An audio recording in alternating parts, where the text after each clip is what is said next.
र कविताको शीर्षक चाहिँ बा है। खै कस्तो चलन सजाएको छ यो समाजले, अनि कस्तो मनस्थिति बोकेको छ यो भिडहरूले।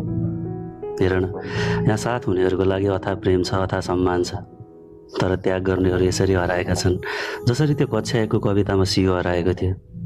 साँच्चै बा, तिमी अनि तिम्रो सङ्घर्षहरू त्यो कक्षा 1 को कविताको सियो जस्तै हराएका छन्।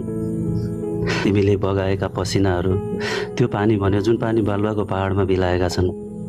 गल्ती तिम्रो होइन बा, आमाको ममता र मायाको पहाडभित्र तिम्रो सङ्घर्ष र त्याग यसरी दबिए जसरी त्यो ठुलो पहाडको मुनि एउटा नदी चुपचाप दबिएको छ। त्यसैले होला, हेर न, आमाको ममता देखियो तर तिम्रो सङ्घर्षहरू बिलाए नि बा। आमाको काख देखियो तर तिमीले ताते ताते गर्दै हिँड्न सिकाएका हातहरू किन देखिएन बा।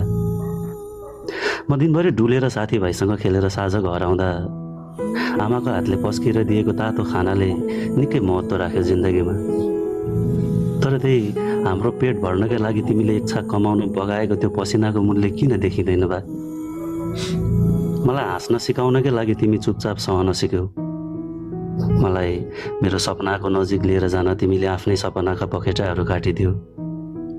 त्यो बाँझो खेतमा हलो समाउँदा तिम्रो हातका रेखाहरू पनि त्यही हलोमै छापिएका होला नै बा।